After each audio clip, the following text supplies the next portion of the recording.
Very very good evening everyone. I welcome you all to Notification Adda. और आप मेरा नाम तो जानते ही हैं, वो है सौम्या ओम प्रकाश। आज हम वापस से आ चुके हैं एक बहुत ही बढ़िया नोटिफिकेशन के साथ। कहाँ की है भाई? कोंकण रेलवे कॉर्पोरेशन लिमिटेड की है। तो कोई भी बच्चा जो यहाँ पे रेलवे में बहुत ज्यादा इंटरेस्टेड है और भाई यहाँ पे अप्लाई करना चाहता है तो बेटा आप लोग कर सकते हैं। अब कुछ बच्चे बोल रहे थे कि दीदी यार हमें जो है ये नोटिफिकेशन मिलती नहीं है, तो बेटा चिंता मत करो, मेरा चैनल है, ठीक है, नॉट चैनल, मेरा टेलीग्राम चैनल है, हाँ ठीक है, उस पे जो है आपको क्या है ये नोटिफिकेशन मिल जाएगी। डिस्क्रिप्शन में मैं लिंक ऐड करवा दूंगी, तो वहां से टेलीग्राम चैनल ज्वाइन कर सकते हैं और बेटा वहां से जो है नोटिफिकेशन ये डाउनलोड कर सकते हैं। तो चलिए शुरू करते हैं आज के नोटिफिकेशन, जो क्या है कोंकण रेलवे कॉर्पोरेशन लिमिटेड की है। अब यहाँ पे अगर हम बात करते हैं तो देखो भाई यहाँ पे बहुत सारी पोस्ट जो है आई हैं, मल्टीपल पोस्ट है, एक पोस्ट नहीं है, मल्टीपल पोस्ट पे जो है ये रिक्रूटमेंट हमें देखने को मिलती है। ये नोटिफिकेशन बेटा जी आप देख सकते हो 4 तारीख को ही आ गई थी। अब खत्म कब होगी? तो बेटा 24 को खत्म होगी, यानी अभी आपके पास दिन बचे हैं, आज 12 तारीख है, तो प्रोबेबली आपके पास अभी भी जो है 12 दिन बचे हैं, ठीक है। शाम को 5:30 बजे से पहले पहले लेकिन आपको क्या करना होगा? फॉर्म फिल करना होगा, डॉक्यूमेंटेशन देनी होगी, जो भी फीस है उसको यहाँ पे जो है कर देना होगा, ठीक है। चलिए अब यहाँ पे डिटेल में हम समझेंगे। देखो मैंने कहा मल्टीपल पोस्ट, ठीक है। अब मल्टीपल पोस्ट के साथ यहाँ पे गेट के भी स्कोर्स की बात की गई है। सो अगर आप असिस्टेंट इंजीनियर सिविल के लिए फिल करते हैं, पहली पोस्ट ये है, फिर असिस्टेंट मेडिकल ऑफिसर है, assistant manager information technology, assistant traffic manager operation and commercial, ये पहली 4 पोस्ट आई हैं। ध्यान से देखो, जो आपकी सिविल इंजीनियरिंग वाली पोस्ट है उसमें वैलिड होगा गेट का स्कोर, यहाँ पे आपका गेट का स्कोर देखा जाएगा, ठीक है। जो आईटी होगा यहाँ पे भी क्या है, गेट का स्कोर देखा जाएगा, ठीक है। जो आपका यहाँ पे ऑपरेशन कमर्शियल होगा उसमें कैट का स्कोर जो है देखा जाएगा।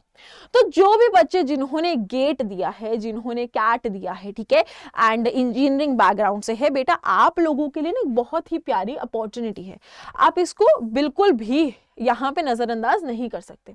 जैसे यहाँ पे भी कौन सी है, असिस्टेंट मटेरियल मैनेजर की फिर आई पोस्ट, असिस्टेंट मैकेनिकल इंजीनियर है, असिस्टेंट सिग्नल टेलीकॉम इंजीनियर है, उसके अलावा assistant financial advisor, assistant electrical engineer, और यहाँ पे देखो गैट का स्कोर, गैट ये CAMC ये अलग है, फाइनेंशियल वाला और गैट।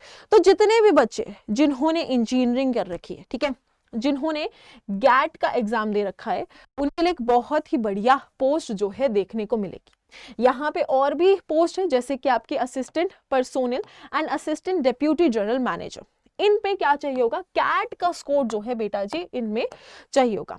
सो अगर आप कोई ऐसे कैंडिडेट हैं जिन्होंने इंजीनियरिंग करी है, मैकेनिकल से, सिविल से, इलेक्ट्रॉनिक से, गैट दिया है, you are eligible, please go for it बेटा, कोई भी अपॉर्चुनिटी मत छोड़ो। And if you are a person जिसने कैट का पेपर दिया है, ठीक है, देखो कैट का पेपर हर कोई नहीं देता है, I know, but if you are from financial background, if you have that qualification with yourself and you have given the CAT exam and you have somewhere scored quite good, ठीक है, and even good scores है, ठीक है, average भी चलो ले लो, do apply, क्योंकि cat वाले और गैट वाले ना पहले ही बच्चे कम होते हैं, सो कंपटीशन वहीं पे कम हो जाता है, ठीक है। अब कंपटीशन कम है ही है तो ट्राई करके देख लो, है ना, क्या पता तुम्हारे बल्ले बल्ले हो जाए, राइट। उसके अलावा अनरिजर्व कैटेगरी, OBC वगैरह, इन सब की जो है यहाँ पे वैकेंसीज डिस्ट्रीब्यूट की गई, आपने अगर पीछे टेबल में देखा होगा, ठीक है। आगे चलते हैं, तो यहाँ पे देखो क्लियरली कहा गया कि जो भी आप जिस भी फील्ड के लिए भर रहे हैं, प्लीज उस फील्ड का आपके पास क्या होना चाहिए? एक्सपीरियंस जो है होना चाहिए, ठीक है। क्या होना चाहिए? एक्सपीरियंस जो है होना चाहिए। अब यहाँ पे एक पॉइंट क्या लिखा गया कि देखो Konkan railway reserves right to modify the number of vacancies, कि यहाँ पे मॉडिफाई जो है हो सकती है, ठीक है, कुछ वैकेंसीज प्रोबेबली कैंसिल भी हो सकती है, कुछ वैकेंसीज बढ़ भी सकती हैं। नाउ एप्लीकेंट्स आर रिक्वायर्ड, ठीक है, to complete their application form in all respect along with their mention, जो भी नोटिफिकेशन में पोस्ट अप्लाइड की गई वो सारी चीजें, ठीक है, ये सारी चीजों को जो है क्या करना है, इस एड्रेस पे जो है रखना है, मतलब एप्लीकेशन में ये नीचे आपको दिया गया है, इसमें सारी चीजें फिल करनी है, ठीक है, और भेजनी कहाँ पे है? तो इस ऑफिस एड्रेस पे जो है आपको क्या करना है, अपने सारे डॉक्यूमेंट्स, रिक्वायर्ड चीजों को पोस्ट करना है, ठीक है। अब यहाँ पे हमें पता लग गया कि ठीक है भाई हमें क्या है, सारी चीजों को पोस्ट करना है, अब देख लेते हैं कि रिक्रूटमेंट प्रोसेस क्या है। तो बेटा पहले आपका रिटर्न एग्जाम होगा, जो भी रिस्पेक्टेड पोस्ट दी गई है पीछे उनका रिटर्न एग्जाम होगा। अब देखो यहाँ पे ना पोस्ट मेंशन की गई है, देखो जैसे कि हर किसी का प्रोसेस यहाँ पे असिस्टेंट मेडिकल ऑफिसर हो गया, असिस्टेंट फाइनेंशियल एडवाइजर हो गया, ठीक है। इन सारे लोगों के लिए हमें डॉक्यूमेंट वेरिफिकेशन होगी, ठीक है। स्टेजेस यहाँ पे बताया गया, मेडिकल एग्जामिनेशन जो होगा, और उसमें यह भी बताया गया कि रिटर्न एग्जाम में आपको 70% स्कोर चाहिए, 70% रिटर्न एग्जाम से डिसाइड होगा। प्रेजेंटेशन टॉपिक पे 10% और पर्सनल इंटरव्यू 20%, ठीक है। उसके अलावा फाइनेंशियल एडवाइजर के बारे में बता दिया।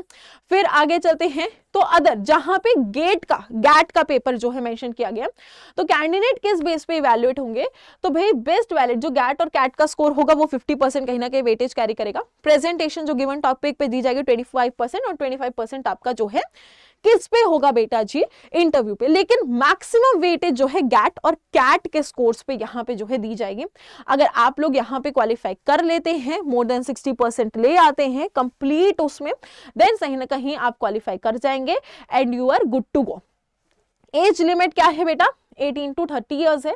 अपार्ट फ्रॉम दैट जो हमारी बेसिक रिलैक्सेशन है वो दी गई है, जैसे एससी को 5 ईयर्स की, ओबीसी को 3 ईयर्स की, ठीक है। तो ये बेसिक यहाँ पे रिजर्वेशन जो है प्रोवाइड की गई है। मुद्दा सिर्फ इतना है कि अगर आप इस डेट ऑफ बर्थ में आ रहे हो, ठीक है, इस एज क्राइटेरिया में आ रहे हो, गैट आपने दिया हुआ है, कैट आपने दिया हुआ है, if you are 110% eligible, then why not, you should give it a shot and you should definitely apply यहाँ पे, ठीक है। बाकी देखो मैं आपको एजुकेशन क्वालिफिकेशन नहीं बताऊंगी, क्यों, क्योंकि मैंने पोस्ट बताया तो उसमें एक सिविल था, इंजीनियरिंग था, मेडिकल था, तो इट्स क्वाइट ऑब्वियस यार कि मैंने अगर इंजीनियरिंग की होगी तभी मैं इंजीनियरिंग में जाऊंगी, मैंने सिविल की होगी तो सभी सिविल में जाऊंगी, मेडिकल की होगी तो तभी मेडिकल में जाऊंगी, ठीक है, वो point. But it's very important to carry on an average, ठीक है, 60% ऑफ योर मार्क्स। ये तो यार बेसिक सा ही होता है कि 60% तुम्हारे बैचलर्स में होना ही चाहिए यार। मुझे नहीं लगता, आज तक मैंने जितने भी नोटिफिकेशन देखी है उसमें 60 से कम जो है बात की गई है। So if you are eligible, आप एज पर द एजुकेशन भी हो गया, ठीक है, एज पर एज क्राइटेरिया हो गया, गैट भी दिया हुआ है, कैट भी दिया हुआ है, तो यहाँ पे आप अपनी जिस पोस्ट के लिए भरोगे उसके सारी डिटेल्स दी गई है कि आपका काम जो है क्या हो सकता है। ऑल्दो यहाँ पे स्किल बेस्ड ही काम जो है आपको दिया जाएगा। So if you are eligible for this, ठीक है, सो बेटा जी प्लीज आप जाइए, ठीक है, एंड फटाफट से जाके इस फॉर्म को जो है फिल कर दीजिए। अभी यहाँ पे अगर हम बात करते हैं तो आपके पास कुछ दिन जो है बचे हुए हैं, कुछ क्या 12 दिन पूरे के पूरे यहाँ पे जो है बचे हुए हैं। यही सारी चीजें नीचे बताई हुई है, हाउ टू अप्लाई भी एक बार बता देती हूँ, ठीक है। ओके तो ये सारी चीजें जो है आपको यहाँ पे करनी है। अब एक चीज और कि देखो, आप application incomplete in all respect should be reach office before 5:30 के, भाई 24 के 5:30 बजे से पहले ये जो पहुंच जानी चाहिए। बिफोर अप्लाइंग नोटिफिकेशन आपने देख ली है क्या है, सारी एलिजिबिलिटीज को अगर आप फुलफिल करते हैं सो आप जो है सारी चीजें लिख कर एप्लीकेशन जो है वो भेज सकते हैं। इसी के साथ ये वाली नोटिफिकेशन तो बेटा यही खत्म हो जाती है। जितने बच्चे एलिजिबल है, इट्स माय हम्बल रिक्वेस्ट, जरूर फॉर्म भरिएगा। इसी के साथ हम मिलेंगे कल आपको एक नई नोटिफिकेशन के साथ, ठीक है, एक ऐसी नोटिफिकेशन जो बहुत लोगों के लिए जरूरी होती है। कुछ लोग कहते थे कि यार हमने नहीं दिया ये गैट और कैट तो हमारे लिए इंपॉर्टेंट नहीं है, लेकिन बहुत बच्चे ऐसे होंगे जिनके लिए बहुत इंपॉर्टेंट होने वाली है, बिकॉज ये शायद से हर कोई नहीं बताता है। और ऐसे ही नोटिफिकेशन जानने के लिए बेटा आप लोग जो है इस चैनल को फॉलो करना मत भूलेगा। ये नोटिफिकेशन पसंद आई तो इसे लाइक जरूर कीजिएगा और हाँ अपने सारे दोस्तों के साथ इसको शेयर भी जरूर कीजिएगा। इसी के साथ जो है आज के नोटिफिकेशन को यहीं पे खत्म करते हैं। कल मिलेंगे एक नई नोटिफिकेशन के साथ और एक नई यहाँ पे जॉब अपॉर्चुनिटी के साथ। So thank you everyone, have a really nice day बच्चा, do take care of yourself, thank you.